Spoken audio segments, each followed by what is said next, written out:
നല്ല ഫ്രഷ് അയല വൃത്തിയാക്കി കഷ്ണങ്ങളാക്കി അതിലേക്ക് ചതച്ച ഇഞ്ചിയും പച്ചമുളകും ഇട്ട് ആവശ്യത്തിന് മൂപ്പിച്ച മഞ്ഞൾപ്പൊടിയും മുളക് പൊടിയും ചേർത്ത് പച്ച മാങ്ങാ കഷ്ണവും ഉപ്പും ഇട്ടങ്ങ് വേവിക്കുക.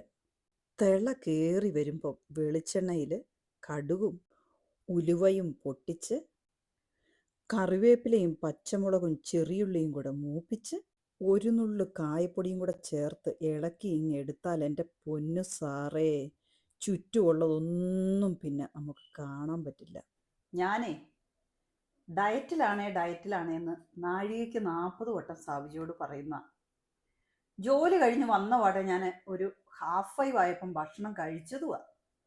അത് കഴിഞ്ഞപ്പോൾ എന്നോട് പറഞ്ഞു, എടി നല്ല അയല മേടിച്ച് ഫ്രിഡ്ജിൽ വെച്ചിട്ടുണ്ട്, അത് മാങ്ങ ഇട്ടിട്ട് തേങ്ങ അരച്ച് ചാറ് വെക്കുന്നു.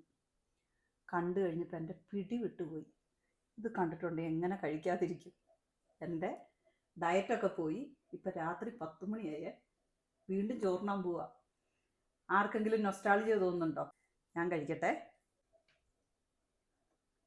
എൻ്റെ പൊന്നെ, ഇതൊക്കെ കാണുമ്പം ചൂടോടെ കഴിച്ചില്ലേ പിന്നെ എന്ത് കാര്യം. നമ്മൾ മലയാളികളാണെന്നും പറഞ്ഞല്ലേ. നമ്മുടെ മലയാളികളുടെ അമിതമായ കാർബോഹൈഡ്രേറ്റ് ഇൻടേക്കിനെ പറ്റി, ഗ്ലൈസിമിക് ഇൻഡെക്സ് കുറഞ്ഞ ഭക്ഷണം കഴിക്കുന്നതിനെ പറ്റിയൊക്കെ ക്ലാസ് എടുക്കുകയും ഒരു 6 മണിക്ക് ശേഷം ഭക്ഷണം കഴിക്കരുതെന്ന് എല്ലാവരോടും പറഞ്ഞു കൊടുക്കുകയും ചെയ്യുന്ന ആളാണ് ഞാൻ. പക്ഷേ ഇതൊക്കെ കാണുമ്പോൾ മനുഷ്യൻ്റെ പിടിവിടും. സത്യമായിട്ടും എൻ്റെ കൺട്രോൾ പോയി.